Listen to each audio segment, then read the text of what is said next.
அனைவருக்கும் வணக்கம். Welcome to our channel ready learn achieve RLA அகாடமிக்கு தங்களை அன்புடன் வருகிறேன். ஸோ டிஎன்இபியில் வரக்கூடிய ஃபீல்ட் அசிஸ்டன்ட் எக்ஸாம் கள உதவியாளர் பணிக்கு உண்டான யூனிட் 8 வந்து வீடியோ தான். ஸோ இதில் நம்ம எக்ஸ்பெக்டட் கொஸ்டின்ஸ் 50 பார்க்க போகிறோம். ஆல்ரெடி 7 யூனிட்டுக்கு உண்டான வீடியோ போட்டாச்சு. தயவுசெய்து அந்த வீடியோவை தயவுசெய்து பாருங்க. ஸோ பேப்பர் 2க்கு நம்ம கொடுத்த அந்த 10 வீடியோவே ஓரளவுக்கு உங்களுக்கு போதுமானதாக இருக்கும். அப்படி பத்தலை அப்படின்னா நம்மளோட பிடிஎஃப் டெஸ்ட் பேட்சையும் வாங்கி யூஸ் பண்ணிக்கோங்க. ஸோ மறக்காம என்ன பண்ணீங்க, நம்ம சேனலை சப்ஸ்கிரைப் பண்ணி உங்க ஃப்ரெண்ட்ஸ் எல்லாரும் ஷேர் பண்ணிடுங்க. தேர்வில் எதிர்பார்க்கப்படும் 50 கேள்விகள். ஸோ இன்னும் ஒரு 2-3 நாள்ல உங்களுக்கு பேலன்ஸ் இருக்கிற 2 யூனிட்டும் உங்களுக்கு கவர் பண்ணிடுவோம். ஸோ அதுக்கு நீங்க என்ன பண்ணணும், எந்த அளவுக்கு சப்போர்ட் பண்றீங்களோ அந்த அளவுக்கு உங்களுக்கு நம்ம அடுத்தடுத்த வீடியோ போடுவோம். சரியா? செல்கள் மற்றும் பேட்டரிகள். ஸோ இதான் நம்ம பார்க்க போறோம். ஸோ தயவு செய்து என்ன பண்ணிக்கோங்க, தொடர்ந்து நம்ம சேனலை ஃபாலோ பண்ணிக்கோங்க. அதே மாதிரி 50 கொஸ்டின்ஸை தயவு செய்து ஃபுல்லா பாருங்க. 50 கொஸ்டினுக்கு எத்தனை கொஸ்டின் அட்டன் பண்ணிக்கீங்க, நீங்க அந்த 10 யூனிட்டையும் பக்காவா கவர் பண்ணி எவ்வளவு உங்களால அட்டன் பண்ண முடியுது அப்படின்றத பாத்துக்கோங்க.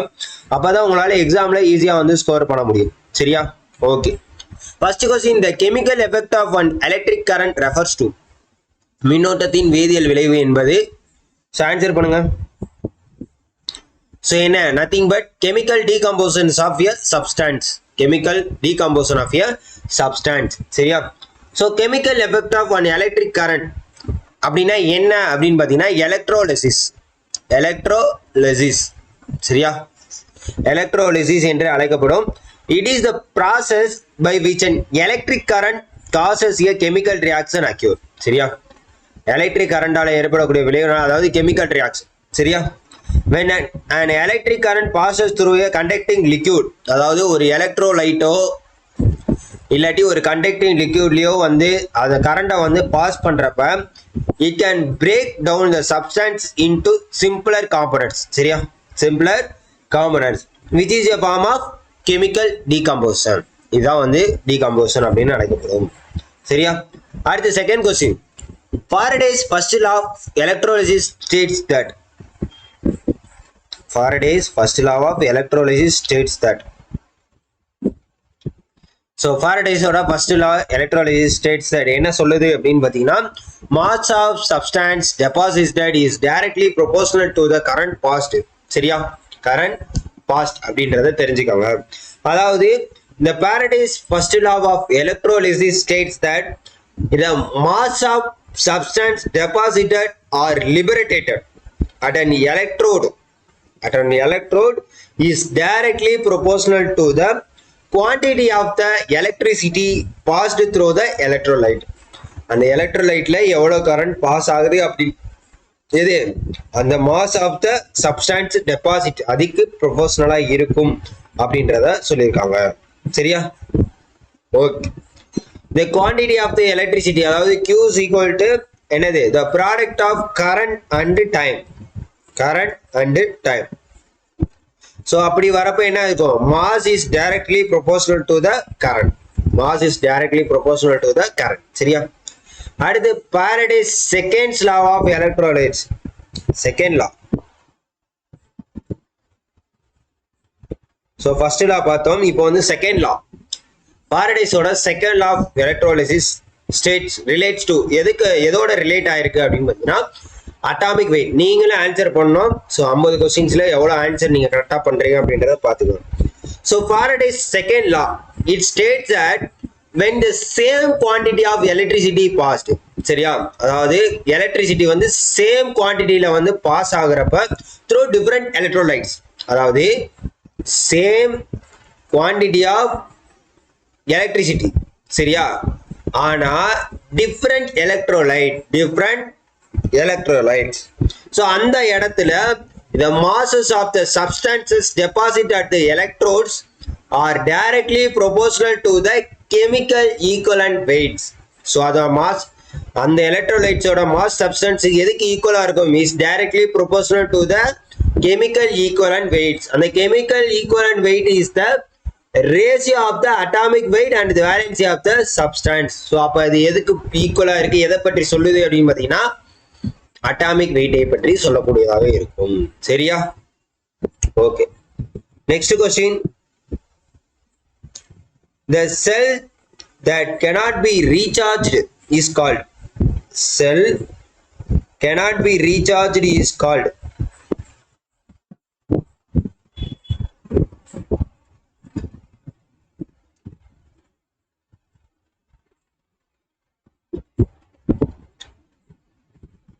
so cell.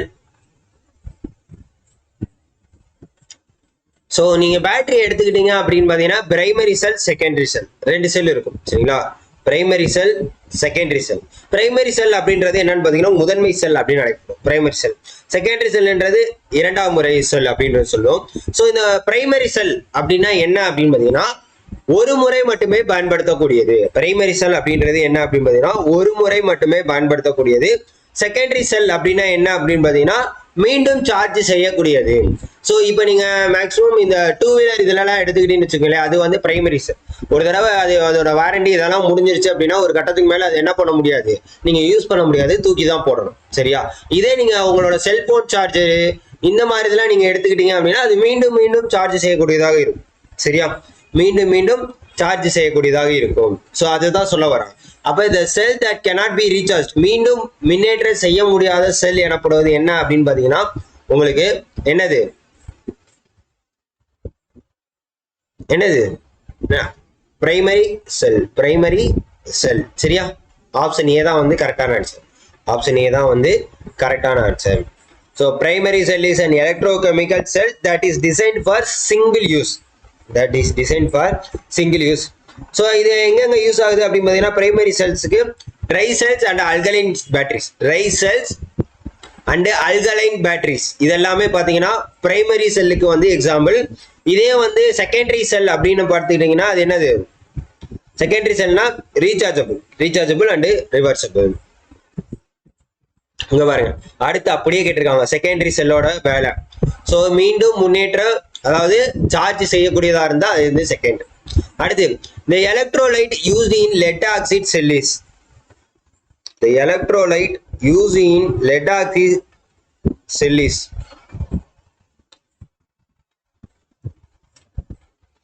the electrolyte used in lead oxide cell எது sulfuric acid solution.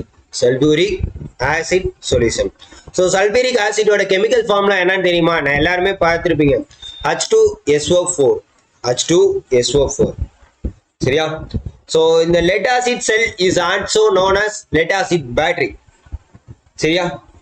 ஸோ இதுல வந்து சல்பூரிக் ஆசிட் தான் வந்து எலக்ட்ரோலைட்டா செயல்படும். சல்பூரிக் ஆசிட் தான் வந்து எலக்ட்ரோலைட்டா செயல்படக்கூடியதாக இருக்கும். கிளியராங்க, ஓகேவா, கிளியரா. அப்ப எலக்ட்ரோலைட் அப்படின்றது தெரியுதா உங்களுக்கு, சல்பூரிக் ஆசிட் சரியா. ஸோ இந்த concentration of sulphuric acid car பேட்டரிஸ்ல இதை யூஸ் பண்றப்ப 30 to 50% வந்து இதோட கான்சென்ட்ரேஷன் இருக்கும். 30 to 50% சரியா. லெட் ஆசிட் பேட்டரி இதை யாரு எப்போ கண்டுபிடிச்சாங்க அப்படின்றது பாத்தீங்கன்னா 1859 பிரெஞ்சை சேர்ந்த கேஸ்டன் பிளான்டி என்பவர் தான் கண்டுபிடிச்சிருக்காரு. கேஸ்டன் பிளான்டி என்பவர் தான் இது ஜெனரலா தெரிஞ்சுக்கக்கூடியது சரியா. ஓகே, ஸோ நெக்ஸ்ட் கொஸ்டின், ஏழாவது question. The positivity plate of fully charged lead battery consists of, அதாவது the positivity of a fully charged lead acid battery consists of. So அதுல வந்து என்ன இருக்கும் அப்படின்றது கேட்டிருக்காங்க. என்ன இருக்கும், lead peroxide BbO2, lead peroxide. So இதுதான் வந்து positive plate. Positive plate. The negative plate on the other hand is made up of spongy lead. So lead peroxide na positive plate. Negative plate அப்படின்னா என்ன அப்படின்னு பாத்தீங்கன்னா spongy. It's made of of spongy லெட்டால உருவாக்கப்பட்டக்கூடியதா இருக்கும். இந்த நுரையீரல் let இருக்கு பாத்தீங்களா, இதான் வந்து நெகட்டிவ் பிளேட். இது வந்து மைனஸ், இது வந்து பிளஸ். ஓகேவா. ஸோ எட்டாவது கொஸ்டின் எல்லாருமே ஆன்சர் பண்ணுங்க தயவு செய்து. இங்க பாருங்க எட்டாவது கொஸ்டின் ரொம்ப ரொம்ப ஈஸியானது. இப்பதான் நான் சொன்னேன் எட்டாவது என்னது, ஆப்ஷன் பி. ஸோ இது எல்லாமே நான் எங்க இருந்து எடுத்திருக்கேன் அப்படின்னு பாத்தீங்கன்னா உங்களோட சிலபஸ் வைஸ், உங்களோட syllabus field test and syllabus. Field test and சிலபஸை பொறுத்த வரைக்கும் எலக்ட்ரிஷியன் அண்ட் ஒயர்மேன் ரெண்டும் சேர்ந்து ட்ரேட் தான் சரியா. எலக்ட்ரிஷியன் அண்ட் ஒயர்மேன் ரெண்டும் சேர்ந்து ட்ரேட் தான் இருக்கக்கூடியது. ஸோ அதை நல்லா தெரிஞ்சுக்காங்க ஓகேவா, ரைட்டா. ஸோ இதுல தான் பாத்தீங்கன்னா 8வது யூனிட் நம்ம பார்த்துட்டு இருக்கோம். இங்க பாருங்க இன்னும் வந்து 9வது யூனிட்டும் 10வது யூனிட்டும் இதுல ஒரு 75 கொஸ்டின், இதுல ஒரு 75 கொஸ்டின். ஸோ இது பார்த்தோம்னா இந்த 10 யூனிட்டுமே முடிஞ்சிருச்சு. இது மட்டுமே உங்களுக்கு தாராளமா போதுமானது ஸோ இதில் நம்ம லா ஆஃப் எலக்ட்ரோலிசிஸ் பார்த்தோம், டைப்ஸ் ஆஃப் செல்ஸ் இதெல்லாம் பார்த்துக்கிட்டு இருக்கோம். ஸோ இதுக்கு நம்ம என்ன பண்ணிட்டு இருக்கோம் அப்படின்னு பார்த்தீங்கன்னா பிடிஎஃப் டெஸ்ட் பேட்ச், ஃபீல்ட் அசிஸ்டன்ட்க்குன்னு பிடிஎஃப் டெஸ்ட் பேட்ச் கொடுத்துருக்கோம். தயவு செய்து அதை என்ன பண்ணுங்க அப்படின்னு பார்த்தீங்கன்னா யூஸ் பண்ணிக்கோங்க. இருக்கக்கூடிய நாள்களையாச்சும் யூஸ் பண்ணிக்கோங்க. பிடிஎஃப் தான், நீங்கள் பே பண்ண உடனே வாங்கிக்கலாம். சரிங்களா? ஸோ இது முழுக்க முழுக்க பிடிஎஃப் எலக்ட்ரீஷியன் அண்ட் ஒயர்மேன் ட்ரேடை சேர்ந்தது. ஸோ சாம்பிளில் 3வது யூனிட் ஃபுல்லாக வச்சிருப்போம். 150 கொஸ்டின்ஸ் இதில் இருக்கும். தயவு செய்து அதில் என்ன பண்ணுங்க, ஃபுல்லாக கோத்ரூ பண்ணிட்டு உங்களுக்கு ஓகே அப்படின்னா பிடிஎஃப் டெஸ்ட் வச்சா இமீடியட்டாக இப்போ நினைச்சா கூட நீங்கள் என்ன பண்ணிக்கலாம், வாங்கி நல்லபடியாக யூஸ் பண்ணிக்கலாம். நிறைய பேர் கேட்கக்கூடிய கேள்வி என்ன அப்படின்னு பார்த்தீங்கன்னா, சார் இதுல இருந்து கொஸ்டின் வருமா? இது எல்லாமே எக்ஸ்பெக்டட் கொஸ்டின் தான். சரியா? ஸோ அதனால வந்துருச்சு அப்படின்னா நீங்க தான் கண்டிப்பாக ஐயோ முன்னாடியே வாங்கியிருக்கலாமே அப்படின்னு நினைக்கக்கூடிய அளவுக்கு நீங்க தான் ஃபீல் பண்ணுவீங்க. தயவு செய்து என்ன பண்ணிக்கோங்க, யூஸ் பண்ணிக்கோங்க. மறக்காம நம்ம சேனலை ஃபாலோ பண்ணிக்கோங்க. ஸோ இந்த கொஸ்டினுக்கு ஆன்சர் பண்ணுங்க. The specific gravity of fully charged lead acid battery is approximate. Specific gravity of fully charged lead acid battery is approximately எவ்வளோ அப்படின்னு பார்த்தீங்கன்னா 1.28 அப்படின்னு சொல்ல மாட்டேன். ஸோ எவ்வளோ அப்படின்னு பார்த்தீங்கன்னா 1.200 அப்படின்றதும். சரியா? ஸோ எவ்வளோ சார்ஜ் இருக்குன்றத சொல்லக்கூடியதாக இருக்கக்கூடியதா இந்த பேட்டரியோட capacity. Full charged battery has a specific gravity of around 1.28 வரும். while discharge battery has a specific gravity of around 1.15. சரியா? 1.15 வரும். அதே மாதிரி 1.280 வரும். சரிங்களா? ஸோ இந்த இதே பாருங்க, 1.15னா டிஸ்சார்ஜ்டு பேட்டரி, ஃபுல்லி சார்ஜ்னா 1.28 வரும். இல்லை 270 சம்டைம்ஸ் இருக்கும், இல்லாட்டி 1.200 இருக்கும். ஸோ இந்த 3 வேலையில கரெக்ட் வேலைனா 1.28. சரியா? அதுக்கப்புறம் 1.270 இல்லை எந்த ஆப்ஷனுமே இல்லை 1.200னா அதுதான் கரெக்டான ஆன்சர். சரியா? ஏன்னா சில இதில் மாற்றி கொடுத்துருப்பாங்க, தயவு செய்து பார்த்துக்கோங்க. ஃபுல்லி சார்ஜ்டுனா இங்கே வருங்க 1.27, ஹாஃப் சார்ஜ்னா 1.20, 1.15னா லோயர், 1.15னா லோயர் அப்படின்றத தெரிஞ்சு வச்சுக்கோங்க. ஸோ லெட் ஆசிட் பேட்டரியை பொறுத்த வரைக்கும் இட்ஸ் ஆப்ரேஸ்டு பேஸ்ட் ஆன் த என்னது, எதை பொறுத்து, based on the chemical reaction. எதுக்கு அப்படின்னு பார்த்தீங்கன்னா லெட் பெராக்சைடுக்கும் அல்லது லெட் டயாக்சைடு, லெட் பெராக்சைடு சொல்லலாம், இல்லாட்டி lead dioxide and sponge lead and sulphuric acid. So இது 3 தான் லெட் ஆக்சைடு பேட்டரியில இருக்கக்கூடியது. எது? BbO2, BB and sulphuric acid. இது 3 தான் எதுல இருக்கக்கூடியது, லெட் ஆசிட் பேட்டரியில இருக்கக்கூடியது. ஸோ இதுல during discharge the active material react with sulfuric acid. எது ஆக்டிவா இருக்கோ அந்த மெட்டீரியல் என்னது, சல்ஃபியூரிக் ஆசிடோட ரியாக்ட் பண்ணும் அப்படின்றத சொல்லியிருக்காங்க. ஸோ இதுதான் அதுல நடக்கக்கூடிய என்னது ப்ராசஸ். சரியா? ஓகே. அடுத்து the process of converting electrical energy into chemical energy. So இது ஒரு நல்ல கொஸ்டின்ங்க. process of electrical energy into chemical energy. Electrical energy into chemical energy.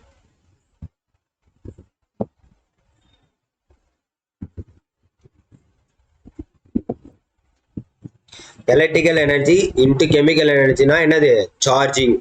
சரியா? when a battery is charged, a external electrical current is applied பண்ணுவாங்க. சரிங்களா? So அந்த இடத்துல electrical energy chemical கன்வெர்ஷனா என்ன ஆகும், கன்வெர்ட் ஆகும்.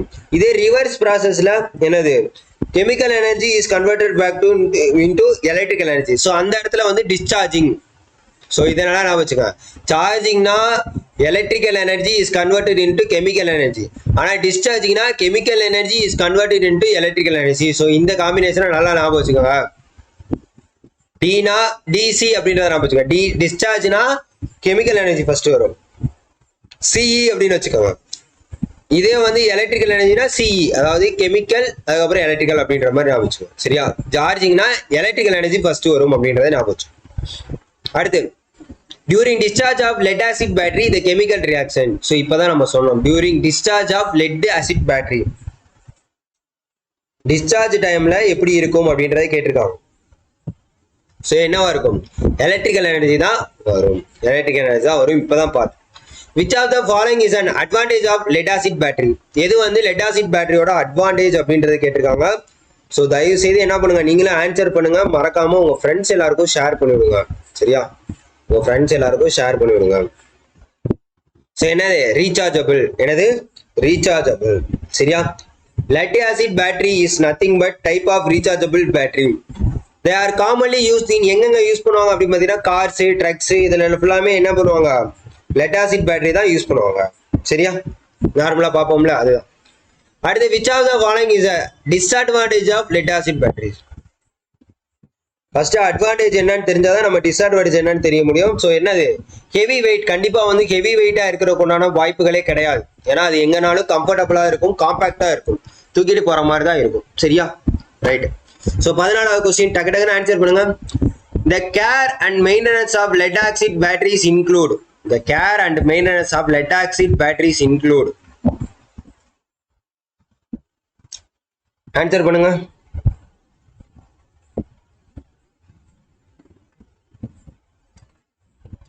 The care and maintenance of lead acid batteries include. என்ன? Option A, checking electrolyte level. Checking electrolyte level. சரியா? Checking electrolyte level அப்படின்றது தான் சரியானது. The care and maintenance of lead acid batteries involve several key practice. நிறைய practices அதுக்கு இருக்கு. சரியா? The practice are regularly checking and maintaining the electrolytes. So அந்த பராமரிப்பு சேவை முயற்சிகளை பொறுத்த வரைக்கும் ரெகுலரா அதோட வேலை என்ன அப்படின்னு பார்த்தீங்கன்னா எலக்ட்ரோலைட்டோட லெவலை செக் பண்ணணும் அண்டு மெயின்டைன் பண்ணணும். அதே மாதிரி டெர்மினலை வந்து கிளீன் பண்ணிக்கிட்டே இருக்கணும். அது வந்து துருப்பிடிக்காம பாதுகாக்கிறதுக்கு ரொம்ப ரொம்ப முக்கியமானதா இருக்கும். பேட்டரியை ப்ராப்பரா வந்து சார்ஜ் பண்ணணும் அப்படின்றது சொல்லியிருக்காங்க. அடுத்து 15 dry cell is mainly used in. Dry cell. So try செல்லை பொறுத்த வரைக்கும் உங்களுக்கு வந்து ஒன் டைம் யூஸ் தான். ட்ரை செல் வந்து மேக்ஸிமம் வந்து ஒன் டைம் யூஸ் தான். எது அப்படின்னு பார்த்தீங்கன்னா இந்த நம்ம டார்ச்லலாம் யூஸ் பண்ணுவோம் பார்த்தீங்களா? டார்ச்லலாம். ஸோ எவ்ரிடே பேட்டரி அதான் வந்து ட்ரை செல். அது அந்த இதுலேயே வந்து டிஃப்ரெண்ட் அல்கலைன் பேட்டரிஸ் இதெல்லாம் இருக்கு. ஸோ இது எல்லாமே என்னது? ஒன் டைம் யூஸ் தான். சரிங்களா? ஒன் டைம் யூஸ் தான். ரிமோட்டு காரு, ஃப்ளாஷ் லைட்ஸு, சரியா? ரிமோட்டு காரு, அதுக்கப்புறம் கிளாக்ஸ், கடிகாரத்துல, டாய்ஸ்ல இதுல எல்லாமே யூஸ் பண்ணக்கூடியது என்ன அப்படின்னு பாத்தீங்கன்னா ட்ரை செல்ஸ் தான். சரியா? Next the main purpose of connecting cells in series. So சீரியஸ்ல கனெக்ட் பண்றதுக்கு என்ன காரணம்? சீரியஸ்ல கனெக்ட் பண்றதுக்கு என்ன காரணம் அப்படின்னு பார்த்தீங்கன்னா வோல்டேஜை இன்க்ரீஸ் பண்ணலாம். இது நம்ம நிறைய தடவை பார்த்துருக்கோம். வோல்டேஜை வந்து இன்க்ரீஸ் பண்றது தான். சரியா? கிளியராங்க? ஸோ நீங்களே ஆன்சர் பண்ணுங்க டக்கு டக்குன்னு, நம்மளும் டக்கு டக்குன்னு போவோம். சரியா? ஓகே. நெக்ஸ்ட் நீங்க நிறைய டார்ச்லாம் பாத்தீங்கன்னா தெரிஞ்சிருக்கும். உங்களுக்கு சீரியஸ் கனெக்ஷன்ல தான் இந்த 3 பேட்டரி போட்டால் தான் உங்களுக்கு பவர் அதிகமாக கிடைக்கும்.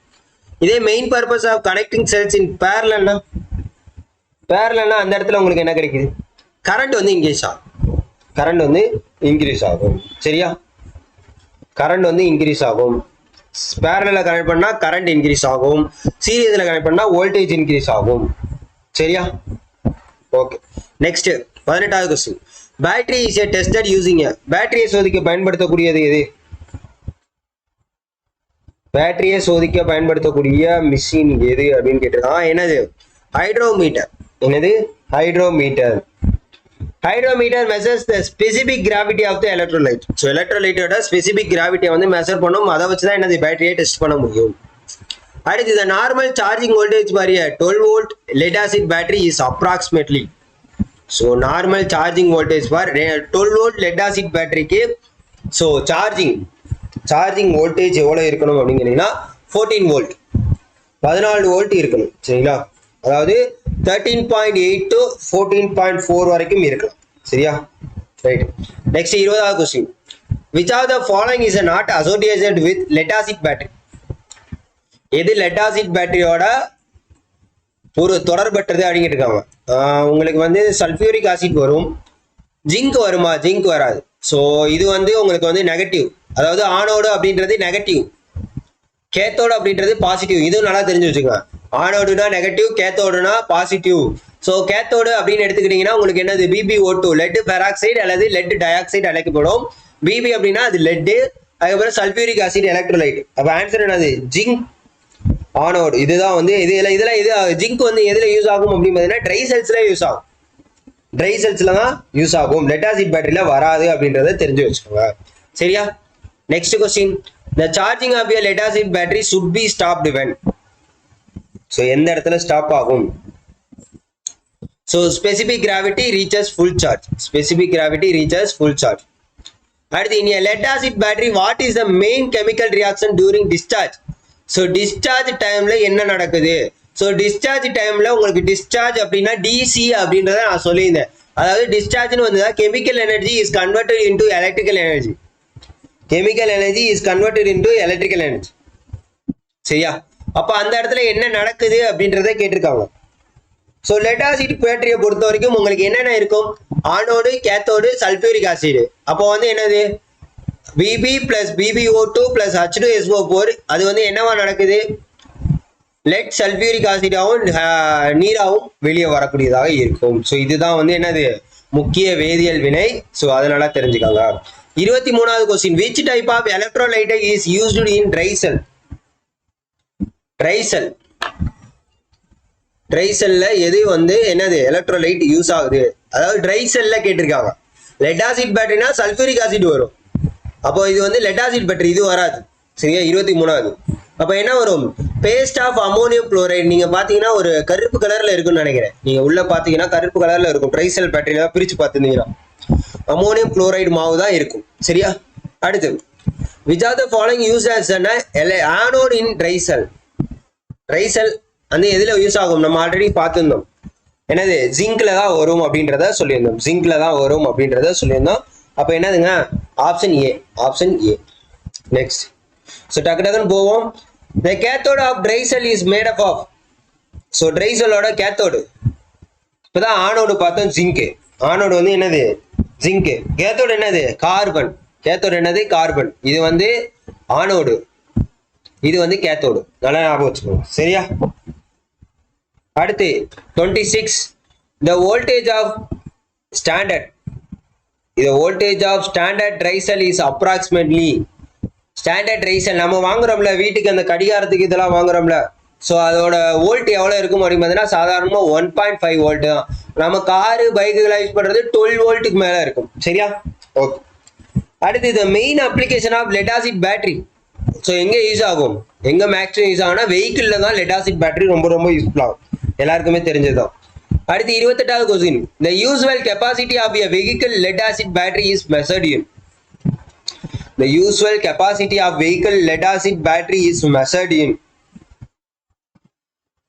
ஸோ எதில் மெஷர் பண்ணுறாங்க அப்படின்ற கேட்டிருக்காங்க. என்னது? Ampere hour. Ampere hour. சரியா? ஓகே. அடுத்து 29வது question, over charging lead acid battery can causes. So lead acid பேட்டரியா அதிகமாக சார்ஜ் செய்தால் என்ன நடக்கும் அப்படின்றத கேட்டிருக்காங்க. என்ன நடக்கும்? லெட் ஆசிட் பேட்டரியா வந்து அதில் ஆல்ரெடி பார்த்தீங்கன்னா கெமிக்கல் ரியாக்ஷன் தான் நடக்குது. அதை ஓவரா ரியாக்ட் பண்ண என்ன நடக்கும் அப்படின்னு பார்த்தீங்கன்னா வாயு உருவாகுதல் மற்றும் தகடு சேதமாகும். வாயு உருவாகுதல் மற்றும் தகடு சேதமாகும். சரியா? Okay. Next, battery should be stored in. Battery should be stored in. So battery என்னது? அதாவது நார்மலான தரையிலையும் கூல் அண்ட் ட்ரை பிளேஸ்ல இருக்கக்கூடியதாக இருக்கணும் பேட்டரி கண்டிப்பா. சரியா? ஓகே. அதுதான் வந்து ரொம்ப உங்களுக்கு என்னது, அந்த இடத்துல வந்து செல்ஃப் டிஸ்சார்ஜ் ஆகாம இருக்கிறதுக்கும் துரு பிடிக்காம இருக்கிறதுக்கும் ரொம்ப யூஸ்ஃபுல்லா இருக்கும். அடுத்து process of checking battery voltage without load. Without load, எந்தவித இதில் லோடும் இல்லாம பேட்டரி சார்ஜ் செக் பண்றதுக்கு என்ன பண்றது அப்படின்னு கேட்டிருக்காங்க. ஆன்சர் பண்ணுங்க. 31.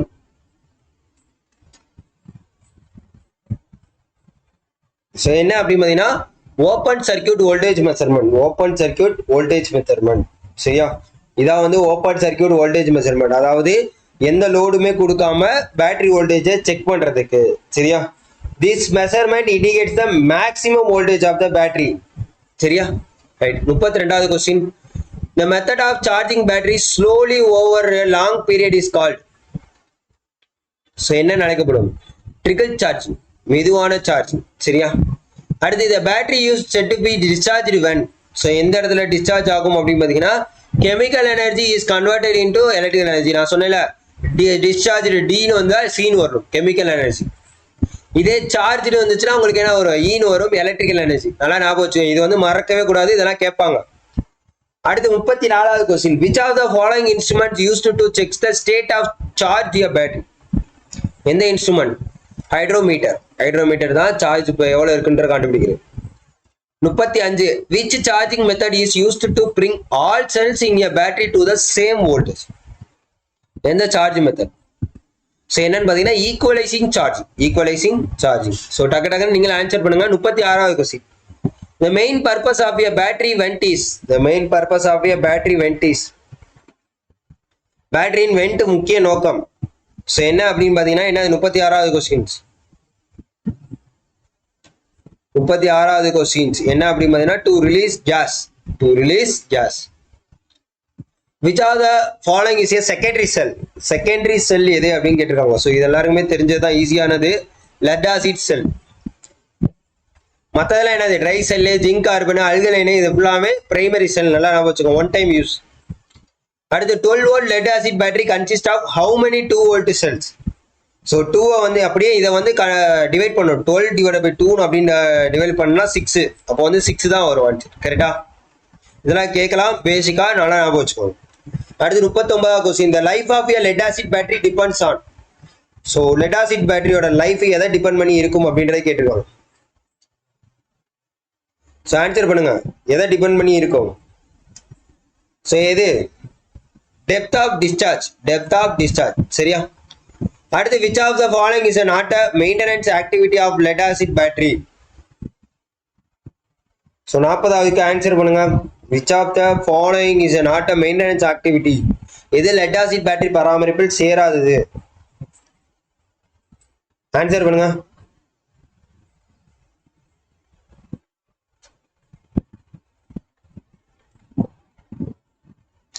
ஸோ என்னது answer? So painting the battery. So இது வந்து நார்மலாக அதோட மெயின்டெனன்ஸ் சேராது. மற்றதெல்லாம் correct. Cleaning terminals, checking electrolyte, topping water, இதெல்லாம் வந்து நார்மல். அடுத்து 41. The reaction at the positive plate during discharge produces. Answer பண்ணுங்க.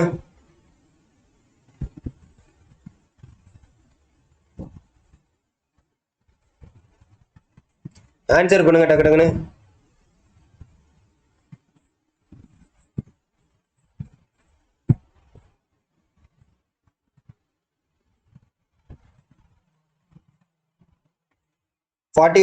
ஆன்சர் பண்ணுங்க டக்குன்னு. ஸோ என்னது ஆன்சர் அப்படின்னு பார்த்தீங்கன்னா lead sulfate. The reaction at the positive plate during discharge produces என்னது? lead sulfate. அடுத்து the specific gravity of electrolyte decreases during. So 42 answer என்னது? Option B, discharging. Electrolyte எப்போ specific gravity of electrolyte decreases எப்போ? Discharging டைம்ல. சரியா? அடுத்து 43. which of the following is a safety precaution while charging batteries? So எது வந்து பாதுகாப்பு முன்னெச்சரிக்கை பேட்டரியை சார்ஜ் செய்யும் போது அப்படின்னு பார்த்தீங்கன்னா அவாய்ட் ஸ்பார்க்ஸ் நியர் பேட்டரிக்கு அருகில் அந்த டக்குன்னு தீ பிடிக்கிற மாதிரி இருந்துச்சுன்னா அதை வந்து தவிர்க்கணும் அப்படின்றத சொல்லியிருக்கான். அடுத்து இது எஃபிஷியன்சி ஆஃப் லெட் ஆசிட் பேட்டரியோட எஃபிஷியன்சி என்ன அப்படின்னு பார்த்தீங்கன்னா 70 to 80%. அடுத்து 45வது question. The main use of lead acid batteries in UPS சிஸ்டத்தில் மெயின் யூஸ் என்ன அப்படின்னு கேட்டிருக்காங்க. அதுக்கு நீங்கள் நம்மளோட PDF டெஸ்ட் பேட்சை வாங்கி யூஸ் பண்ணிக்கோங்க. மறக்காமல் உங்கள் ஃப்ரெண்ட்ஸ் எல்லாருக்கும் ஷேர் பண்ணுவாங்க. இதில் சாம்பிள் யூனிட் 3 ஃபுல்லாகவே வச்சுருப்போம். தயவுசெய்து அதை ஃபுல்லாக செக் பண்ணிவிட்டு என்ன பண்ணுங்க. ஸோ இந்த மாதிரி உங்களுக்கு கொஸ்டின்ஸ் அண்டு எக்ஸ்பிளனேஷன்ஸ் இந்த மாதிரி தான் இருக்கும். வேணும்னா தயவுசெய்து யூஸ் பண்ணிக்கோங்க. இருக்கக்கூடிய 10 நாளில் 10 யூனிட்டும் படித்தா பக்காவாக என்ன பண்ணிடலாம், கிளியர் பண்ணிட்டு போயிட்டே இருக்கலாம். தயவுசெய்து என்ன பண்ணுங்க, யூஸ் பண்ணிக்கோங்க. சரியா? ஸோ இது வேணும் அப்படின்னா நம்மளோட நம்பர் இருக்கு பாருங்க, கான்டாக்ட் பண்ணி கேட்டுக்கலாம். ஸோ மறக்காம என்னது எலக்ட்ரிஷியன் ஒயர்மெண்ட் சேர்த்து தான் இருக்கு 750 rupeesக்கு. ஸோ தயவு செய்து யூஸ் பண்ணிக்கோங்க. சரியா? Providing backup power. சரியா? அடுத்து the chemical effect of an electric current in a battery is mainly. மின்னோட்ட வேதியியல் விளைவு முக்கியமாக எதுக்கு யூஸ் ஆகுது அப்படின்னு கேட்டிருக்காங்க. இது ஸ்டோரேஜ் ஆஃப் எனர்ஜி வந்து ஸ்டோர் பண்றது. When cells are connected in series, the total voltage. So சீரியஸ்ல இருக்கிறப்ப அதோட மொத்த மின்னழுத்தம் எவ்வளோ இருக்கும் அப்படின்றத கேட்டிருக்காங்க. sum of individual cell voltages. அடுத்து 48வது question. If a 12 volt battery has 6 cells, the voltage of each cell எவ்வளோ 2 volt. சரியா, அப்படியே டிவைடு தான். சரியா, hydrometer reading of 1.100 indicates. So இப்படி காட்டுச்சுன்னா அது வந்து என்னது, ஃபுல் சார்ஜரா ஆஃப் சார்ஜரா, இதை நம்ம ஆல்ரெடி சொல்லியிருந்தோம். 1.100னா என்னது, 1.15 இருந்தாலே அது என்ன, அதுக்கு கீழே இருந்தாச்சு டிஸ்சார்ஜ்டு பேட்டரி. 1.20 கிட்ட இருந்துச்சுன்னா ஹாஃப் சார்ஜ்டு. 1.2728 இந்த மாதிரி இருந்துச்சுன்னா ஃபுல் சார்ஜ்டு. ஞாபகம் இருக்கா? ரைட். நெக்ஸ்ட் கொஸ்டின், 50வது question, last but not least அப்படின்ற மாதிரி. ஸோ டக்கு நம்ம பார்த்துட்டோம் 50வது கொஸ்டின். ஸோ இதுக்கு உண்டான ஆன்சர் நீங்கள் தான் சொல்ல போறீங்க. Which are the following is a maintenance tip for lead acid batteries? So என்னது, option A keep terminals clean. Keep terminal clean தான் முக்கியமானது. ஸோ 50 கொஸ்டின்ஸ் பார்த்துருக்கோம். 50க்கு எத்தனை பேர் எவ்வளோ கொஸ்டின்ஸ் எடுத்திருக்கீங்க அப்படின்றத கமெண்ட் பண்ணுங்க. இன்னும் 2 யூனிட் தான், அது உங்களுக்கு இன்னும் 2-3 டேஸில் உங்களுக்கு வந்து முடிச்சிருவோம். ஸோ 10 யூனிட்டும் பக்காவாக முடிஞ்சிச்சு. சரிங்களா? ஸோ தயவு செய்து தொடர்ந்து படிங்க. எனக்கு இதையும் தாண்டி நான் நல்லபடியாக படித்து பாஸ் ஆகணும்னு நினைக்கிறவங்க ஃபீல்ட் டெஸ்டனோட பிடிஎஃப் டெஸ்ட் பேட்ச் பிடிஎஃப் தான் வாங்கி யூஸ் பண்ணிக்கோங்க. ஸோ நீங்கள் எப்போனாலும் வாங்கிக்கலாம். அதே மாதிரி லைஃப் லாங் யூஸ் தான். தயவு செய்து யூஸ் பண்ணிக்கோங்க. மறக்காமல் உங்கள் ஃப்ரெண்ட்ஸ் எல்லாருக்கும் ஷேர் பண்ணி விடுங்க. Thanks so much.